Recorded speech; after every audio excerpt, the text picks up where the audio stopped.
tal, estimados estudiantes? En esta oportunidad les saluda María del Rosario Quirós Morán, profesora de Psicología de las Academias Aduni y César Vallejo.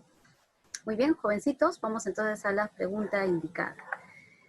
Bueno, en este caso tenemos una pregunta sobre el tema del aprendizaje, ¿no? Que tanto ha venido en un marco pues cognitivista, ¿no? Entonces, para eso la primera pregunta dice: de las siguientes situaciones, señale cuál de ellas es un ejemplo de aprendizaje por descubrimiento, según la teoría cognitivista de Jerome Bruner. Hay que recordar, jovencitos, que las teorías del aprendizaje van siempre en dos rubros, que es una teoría de índole conductista y una teoría de índole pues cognitivista, ¿no? Entonces, en esta pregunta se centra justamente en la propuesta del marco cognitivismo, ¿no? Cognitivista, donde se menciona que uno aprende pues gracias a los procesamientos internos, ¿no? A la parte pues interna. Muy bien, y dentro de esa línea también está el señor Jerome Bruner. Vamos a ver entonces cuáles son los casos que a continuación se presentan, ¿no? Bueno, dice que Gladys aprende las vocales y luego las consonantes. La profesora le enseña cómo formar sílabas y en su casa encuentra una tarjeta que dice pomo y la lee correctamente, reconociendo su significado. Luego coge un periódico y busca palabras con las mismas sílabas para leerlas. Bien, este es entonces el primer enunciado, es el primer caso sobre la niña Gladys, que está aprendiendo las vocales y también las consonantes, ¿no? Muy bien, vamos al segundo enunciado donde nos habla de Pablo. Dice que Pablo va al zoológico con su familia y cuando ve al león lo llama gatito. Su mamá le dice que no es un gato, sino un león y que ambos son felinos. Luego observa un tigre y le dice a su mamá, es un felino. Finalmente ve una cebra y también la llama felino. Esa es la segunda situación entonces que se plantea en la pregunta. Vamos al tercer ítem, vamos al tercer enunciado. Fernando se prepara para dar una exposición sobre el descubrimiento de América. Revisa en el internet algunos artículos internacionales sobre el tema. Lee los libros de la biblioteca y le pregunta a su papá sobre lo que sabe al respecto, ¿no? Basándose en la información leída, relaciona citas para terminar la presentación en PowerPoint. Así es como termina entonces estos tres casos y nos está pidiendo en cuál de ellos se ve reflejada la propuesta de Jerome Bruner. Para eso tenemos en la alternativa A dice solo uno, en la alternativa B 1, 2 y 3, la alternativa C nos dice solo 2, la alternativa D solo 3, la alternativa E 1 y 3. Esta pregunta vino en la Universidad Nacional Mayor de San Marcos 2019 parte 2. Bueno, Jerome Bruner, que está en un marco cognitivista, ya lo había señalado, plantea siempre la acción, la orientación que debe tener siempre el docente cuando está pues frente a un aprendiz, a un estudiante, ¿no? Entonces Jerome Bruner plantea que es importantísimo la orientación. Y por otro lado dice pues que el estudiante debe de descubrir, ¿no?, sus propios saberes, sus propios aprendizajes, ¿ya? Eso es principalmente entonces lo que propone el señor Jerome Bruner, donde entre otras cosas nos habla de algunas palabras claves como el andamiaje. Entonces vamos a revisar a continuación un poquito de su teoría, ya un poquito en forma esquemática, y de ahí vamos a ir explicando también cada una de estas alternativas, ¿no? Aquí nos encontramos entonces con el aprendizaje por descubrimiento, y está el rostro del señor Jerome Bruner, donde nos habla pues que el aprendizaje por descubrimiento involucra a los estudiantes en situaciones problemáticas y guiarlos, ¿no? Eso es importante, guiarlos para que construyan su propio saber. Esta construcción debe ser activa, pero siempre teniendo al docente que debe ser el que guíe, ¿no? Por eso el término andamiaje. El término andamiaje es algo metafórico porque, ¿no?, nos habla pues que el docente debe ser un apoyo, ¿no?, un soporte, una guía.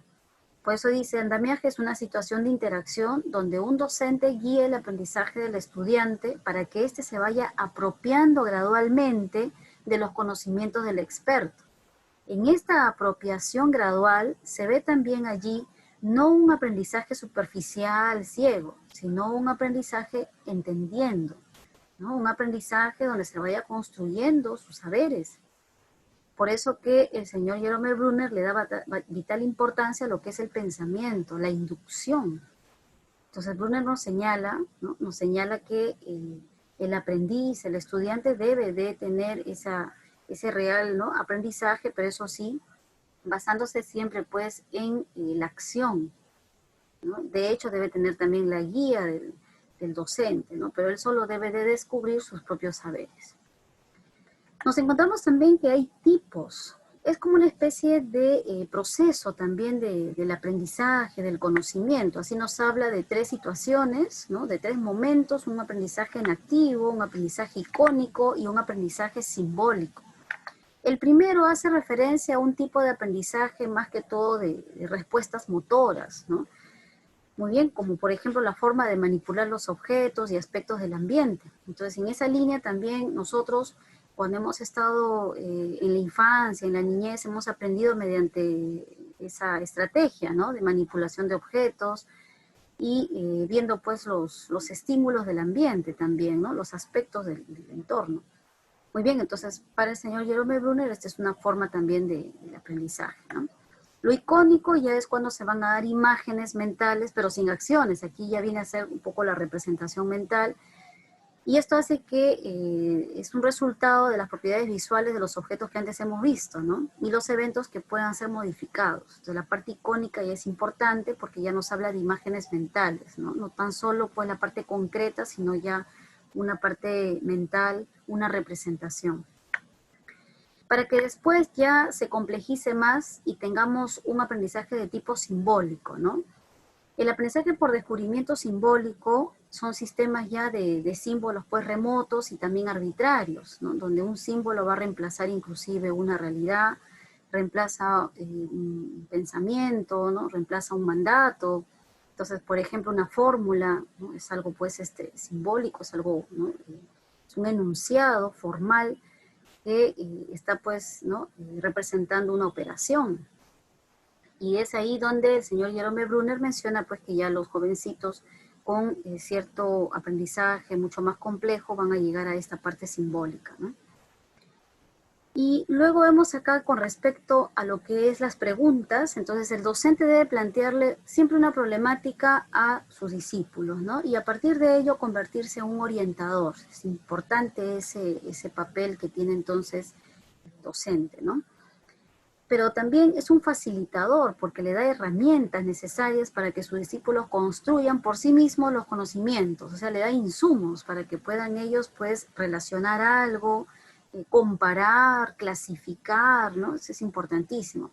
Y así puedan resolver dichos problemas, ¿no? Después dice, en la pregunta, ya basándonos otra vez en la pregunta, en el primer enunciado, cuando se habla de Gladys, dice pues que ella aprende las consonantes y las vocales y dice que la profesora orienta, esta es una palabra clave, ¿no?, porque orienta este aprendizaje enseñándole a formar sílabas.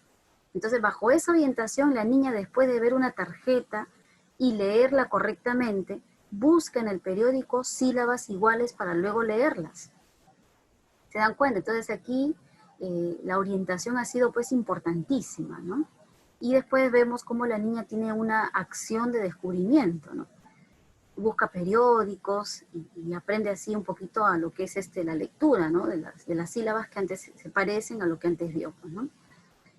Muy bien, entonces por ello nos encontramos con, en el primer caso, de lo que es el aprendizaje por descubrimiento. Ahora, en el tercer enunciado se aprecia el recojo de la información que tiene el joven Fernando, ¿no?, porque va a dar una exposición en PowerPoint sobre lo que es el descubrimiento de América. Y dice pues que busca una información vía internet, ¿no? Ahora que actualmente pues se ha popularizado bastante ¿no?, esta forma de investigación, ¿no?, a través de internet. Y bueno, también se señala los libros, ¿no? Muy bien, para poder dar una exposición. Dice, luego va relacionando, importante, va relacionando, y también se ve la parte activa también del aprendizaje, va relacionando dichos conceptos, informaciones. Y es ahí donde también le pregunta a su papá, ¿no? Habíamos leído en el enunciado que pregunta a su padre sobre qué es lo que sabe, ¿no?, con respecto al descubrimiento de América. Entonces, con toda esa información que ha recabado, él ya puede, pues, diseñar, ¿no?, puede construir ya su exposición. Por eso en ambos enunciados se aprecia el aprendizaje activo y la función del pensamiento también, ¿no? Esto no lo apreciamos en el segundo enunciado, por eso que el segundo enunciado no es la respuesta, sino más bien la E, 1 y 3, porque el segundo enunciado más alude a lo que es una asimilación recién, ¿no? Que son términos piagetianos. Muy bien, entonces, del descubrimiento nos encontramos en lo que es la respuesta E, ¿no? Con el caso de Gladys y de Fernando. Muy bien, entonces, jovencitos, señoritas, hasta ahí ha sido la resolución de nuestra pregunta de examen de admisión de la Universidad Nacional Mayor de San Marcos sobre el tema del aprendizaje. Muy bien, entonces me despido de todos los presentes.